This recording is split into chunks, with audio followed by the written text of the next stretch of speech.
সাথে প্রত্যেকদিন আমাদের 3 থেকে 4টি জুম মিটিং থাকে এবং লিডারশিপ ট্রেনিং প্রোগ্রাম করছি আমরা প্রত্যেকটি উপজেলা এবং জেলা পর্যায়ে এবং মাঠ পর্যায়ে, কিন্তু আমরা এতটা প্রচার করছি না। কিন্তু আমি বিশ্বাস করি যে আপনি যদি সার্বিকভাবে এই বিষয়টা হয়তো জেনে গেলেন, আমরা দোয়া চাই আপনি স্কুল লিডারশিপের জন্য কিছু একটা বলেন, তাহলে এটা আমাদের মেমোরিতে রাখতে পারবো। নারায়ণের সঙ্গে আমার পরিচয় প্রথম দিন থেকেই। তাকে আমার খুবই একজন সৃষ্টিশীল, সৃজনশীল, একটা প্রোডাক্টিভ জীবনে বিশ্বাস করার ছেলে বলে মনে হয়েছে।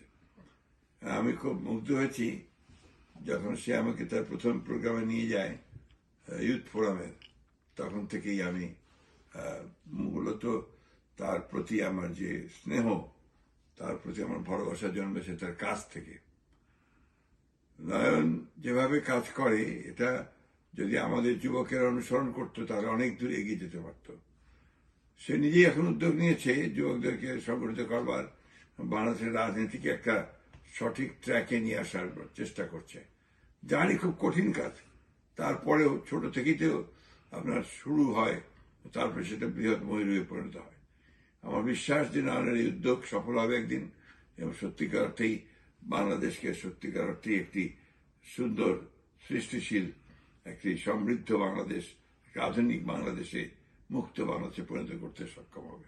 এবং ইনশাল্লাহ আমাদের এই স্কুলটাই রাজনীতির একটা স্কুল হিসেবে বাংলাদেশে আবর্তিত হবে। যে রাজনীতি করার যে একটা প্রফেশনাল ইনস্টিটিউশন ডেভেলপ করে নাই বাংলাদেশে, আমার বিশ্বাস এবং আমার ইচ্ছা যে আমি বাংলাদেশে রাজনীতিবিদ হতে পারি আর না পারি, একজন রাজনীতির প্রশিক্ষক হিসেবে আমি নিজেকে তৈরি করতে পারবো। আমি দোয়া করছি সেটা যেন সম্ভব হয়।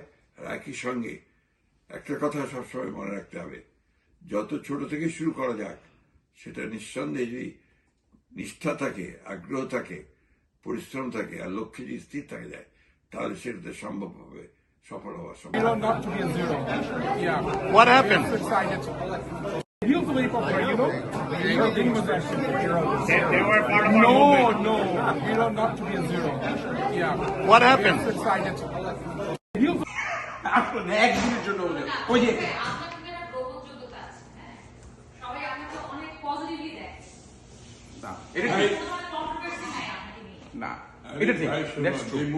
ধরেন এই প্রশিক্ষিত রাজনৈতিক কর্মী গঠন করাই হচ্ছে আমাদের প্রথম টার্গেট। কারণ আমরা যদি প্রশিক্ষিত রাজনৈতিক কর্মী না গঠন করি, তাহলে আমরা যে স্কুল অফ লিডারশিপ যে দৃষ্টিভঙ্গি নিয়ে আমরা কাজ শুরু করেছি, সেই দৃষ্টিভঙ্গিটা প্রথমেই হচ্ছে আমরা যারা প্র্যাকটিক্যালি মাঠ পর্যায়ে রাজনীতি করে আসছি তাদেরকে নিয়ে। মানে এমন না যে হঠাৎ করে একজন মানুষ, ধরেন বুদ্ধিজীবী কিংবা কোনো শিক্ষক কিংবা বড় আমলা কিংবা বড় কোনো প্রশাসনের কর্মকর্তা, সে রাজনীতিতে এসে আমাদের পরিবর্তন করার জন্য আমাদেরকে যে সুপারিশগুলো করে তার কিন্তু প্র্যাকটিক্যাল কোনো অভিজ্ঞতা আছে। কিন্তু আমরা যে টিমটা কাজ করতে শুরু করেছি, আমাদের প্রত্যেকেরই রাজনৈতিক মাঠ পর্যায়ে অভিজ্ঞতা আছে দীর্ঘদিন। কারণ আমাকে যদি বলেন আমি কমপক্ষে 30 বছরের রাজনীতি করে আসছি, হয়তো কোনো পদ পদবি নাই, হয়তো কোনো বড় কোনো লিডার না, কিন্তু আমার এই 50-55 বছর বয়সে আমি 30-32 বছরই রাজনীতি করেছি কোনো না কোনো। আপনি আমাদের ওই মঈন খান স্যার আসছিল কয়েকদিন আগে। মঈন খান স্যার এসে আমি তো কালকে প্রথম জানলাম একটা ভালো জিনিস উনার, যে প্রশিক্ষণ যে কার্যক্রম শুরু হয়েছিল বাংলাদেশে, প্রথম আপনি নারীদের প্রিন্সিপাল ছিলেন, আর ফিরোজ নুন ছিল। আমি ফিরোজ নুনের নামটা জানি যে একমাত্র। আমি ছিলাম মোহাম্মদপুরে একটা বিল্ডিং এ মেয়েদের জন্য। হ্যাঁ, ফিরোজ নুন ছিল ধানমন্ডিতে। আমরা আমাদের যেটা কাজ শুরু করছি সেটা আমার স্কুল অফ লিডারশিপ আমরা শুরু করছি হচ্ছে গিয়ে বাংলাদেশে 2000 আমি তো এখানে চলে আসলাম 18 সালে ইলেকশনে, 14 সালে যখন আমি মেয়র নির্বাচন। ছাত্রদের কথাই বলছেন, আপনারা স্কুলে কলেজে যাদেরকে নিয়ে ডিল করছেন, এদেরকে কনভিন্স করতে হবে। তারপরে পলিটিক্যাল লিডারশিপ যারা দিচ্ছে এখন, তাদেরকেও হয়তো কিছুটা কনভিন্স করতে হবে। এমনকি আমি আর একটু আপনাদের মানে সীমানার বাইরে গিয়ে বলি, এই যে যারা এই যে গভর্নমেন্ট মেশিনারি, সিভিল সার্ভিস, এদেরকেও কনভিন্স করতে হবে। এরা এখন একটা বাংলাদেশে বিগত 15 বছর ধারণা হয়ে গেছে যারা সরকারি চাকরি করছে,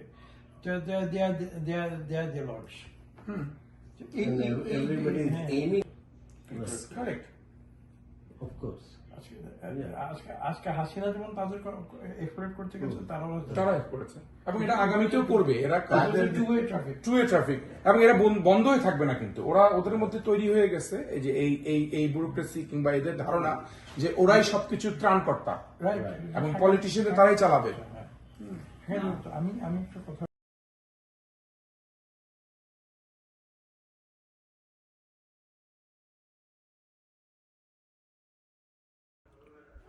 বাঙালির পাঠশালা হচ্ছে রাজনীতির পাঠশালা। বাঙালির পাঠশালা school of leadership award program. You will be successful. এবং আমার লিডারশিপের একটা ছোট্ট সোভিনির স্যারের জন্য। হ্যাঁ, এই সোভিনিরটা Thank you. ছোট্ট অনেক, কিন্তু এটা আমার এটা জন্য অনেক বড় কিছু। Thank you, Thank you. Thank you.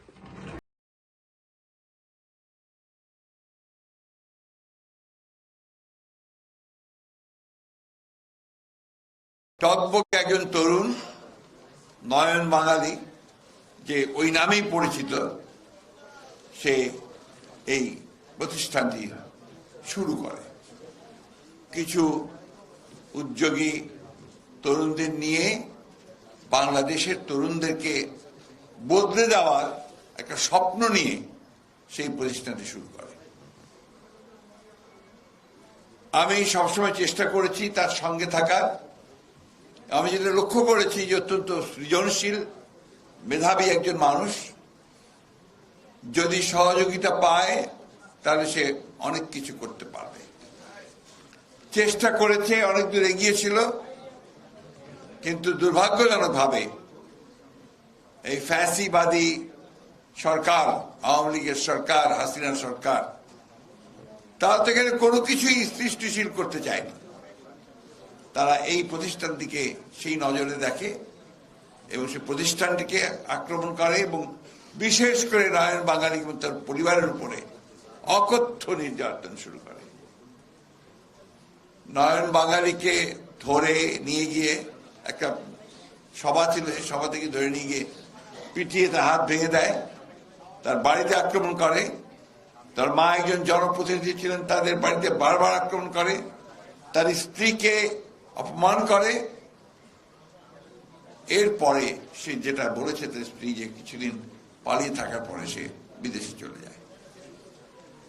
আমি আজকে নয়ন বাঙালিকে আন্তরিকভাবে এই ফোরাম থেকে, এই প্ল্যাটফর্ম থেকে তাকে আন্তরিক কৃতজ্ঞতা, ধন্যবাদ জানাই এবং তার সাহসের প্রতি আমি আবারও তাকে অভিনন্দন জানাই। আমি আশা করব যে সে অল্প কিছুদিনের মধ্যে আবার দেশে ফিরে আসবে, এসে এখানে এই প্রতিষ্ঠানটিকে আরো সংগঠিত করবে। এখানে অনেক আলোচনা হয়েছে এবং আমাদের অত্যন্ত বিজ্ঞ রাজনীতিক, সমাজকর্মী, শিক্ষক, আপনার টেলিভিশনে কাজ করেন যারা যারা মানে আপনার পাবলিক অপিনিয়ন তৈরি করেন, তারা বক্তব্য রেখেছেন।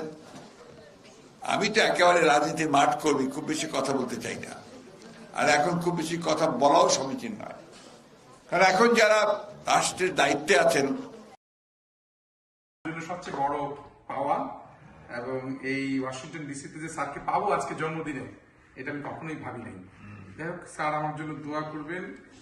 তুমি অনেক সৌভাগ্যবান। আমি তো স্যারকে দিয়ে অল্প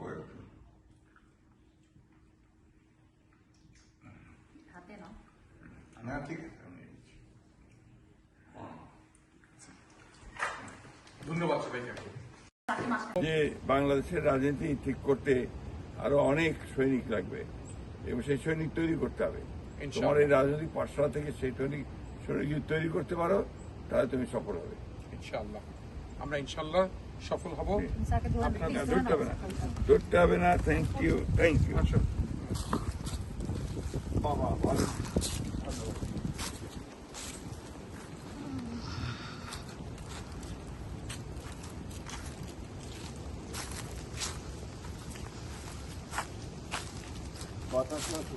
হ্যাঁ